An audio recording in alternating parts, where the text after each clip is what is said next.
salarin sa pag-stop ng Mike Chris, tukoy na. Sino kaya siya mga idol, mga ka-Mike Chris? Yan po mga idol ay ating sama-samang tutukan mga idol. Sino itong babaeng to? So babae mga idol ha, tukoy na ang salarin sa pag-stop ng Mike Chris. No? So hindi lang siya, kundi marami siguro sila mga idol kung sino-sino sila. At ngayon, pinaghihinalaan ang ating mga ka-Mike Christianers na isa siya sa dahilan sa pag-stop ng Mike Chris. Po sa ating lahat, Kuya Earls.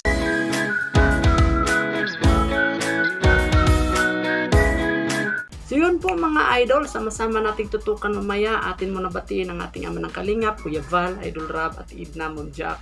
Lahat ating kasamaan sa Karipa, Kalingap Reactor Partners, Kalingap Charity Vloggers, ating mga silent viewers, silent subscribers, syempre ang ating mga magigiting na OFW, at syempre mga idol, ang ating mga supporters, solid supporters ng Mike Christianers. Mga idol, kung gusto nyo po ang ganitong klaseng reaction, please huwag kalimutang mag-like, subscribe, at i-on ang notification bell para lagi kayong updated mga idol dito sa ating panibagong reaction video.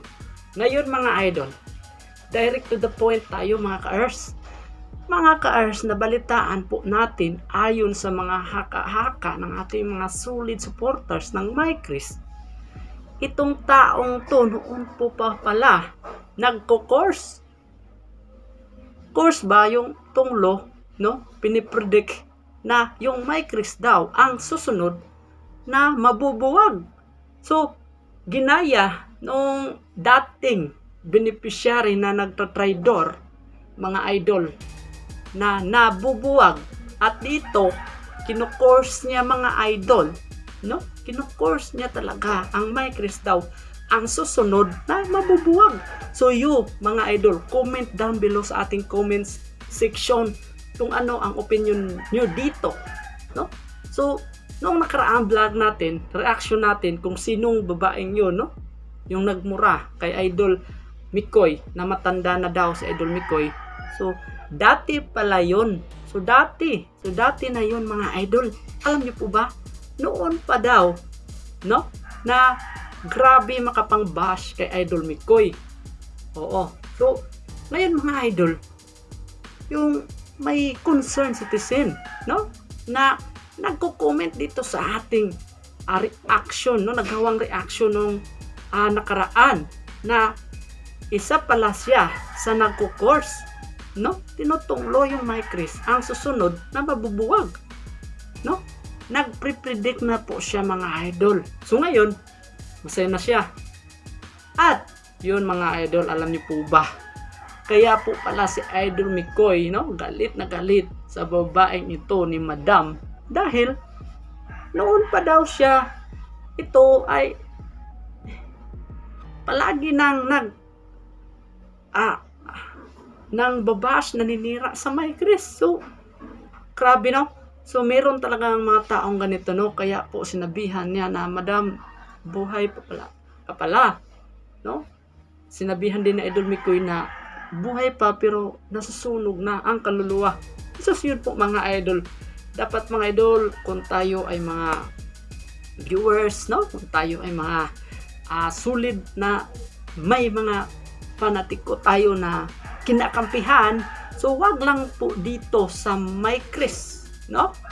Serious sana, Mike Chris tandem sana ang hindi sana ito mabubuwag kung wala sanang mga ganyang tao na tulad nito. Yun mga idol, yun ang ating pag-isipan ng mabuti na wala po tayong tao makarigabyado. Bakit may mga taong ganito mga idol, no? So, hindi po natin alam. So, sa ganito nag-reaction tayo. So, meron namang hindi magkagusto kung paano tayo magpapaliwanag, kung paano tayo speech sa ating dito, no? Sa ating nakaharap tayo sa camera, hindi po natin alam. So, meron po talagang ganyang mga tao na galing magkritiko. Tulad ng iba dyan, no? Na palagi ko itong sinasampol talaga, tulad ng iba dyan mga idol na Di po sila talaga mabubuwag sa kalingap. Palaging naninira sa kalingap. Lahat sila ay galing sa kalingap, no? Pero hanggang ngayon, puro pa rin paninira sa kalingap. At yon mga idol, sabi ni Idol Mars, no? Na kamakailan lang nagpo-post na I love Monday, no? Nakaka-excite na, no? At may pakarpit pa, no? At maglilitsyon pa. At may mga media pa daw. So yun mga idol, yan deserve sa mga taong palaging tinatamakan yung pagkatao ng kalingap. Lalo na si Kuya Val, ang founder ng kalingap, no? Laging sinisiraan. Siyempre, ang anak ng kalingap, si Idol Rob, no? Di po talaga sila nag-stop mga idol. Palaging nanggugulo sa kalingap. Balik tayo sa topic mga idol, no? Dito sa Mike Chris. Ito, isa lang siya. Isa sa mga naninira sa Mike Chris na ngayon tukoy na, isa siya sa dahilan na na-stop yung Mike Chris. O comment down below mga idol kung di po tayo nagkakamali po ba tayo or tama po ba tayo ang ating mga spekulasyon, no? Comment down below mga idol kung sa tingin nyo ay tama ako or tama kayo. Comment down below sa ating comment section kung sino ba ang taong to. So alam nyo na mga idol kung sino, di ba? Yung sinabihan ni Idol Mikoy na buhay pa pero nasusunog na ang kaluluwa. So yun po mga idol, no? So yun, update tayo mga idol. Bukas sila Idol Mikoy nasa Manila na, papunta na sila sa Palawan. Bukas alas 7, no? Alas 7:27 sa umaga punta sila sa Palawan. So keep safe travel Idol Mikoy at sa lahat ng ating mga idol Papa Balls, no? So ingat kayo mga mag-best friend, magkakaibigan dyan patungong Palawan, no? At sana ay success ang inyong assignment doon, no?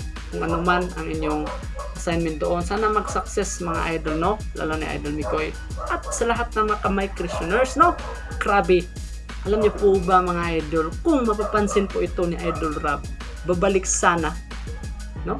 Babalik sana itong Mike Chris kung di kayo titigil sa pagsusuporta at kung di kayo titigil kay Idol Mikoy at ni Idol Krista sa pagsusuporta, sigurado babalik ang Mike Chris sa tamang panahon mga idol. So no, yung mga idol, walang edit muna tayo ngayon at ito ang reaction natin ay yon, impronto ito mga idol, impronto na reaction. Kung nagustuhan nyo ang ganitong klaseng reaction mga idol, please like, subscribe, i-on ang notification bell para lagi kayong updated mga idol sa susunod nating mga uploads. Ingat kayo lagi mga idol. To God be all the glory. Bye bye. God bless. Peace out.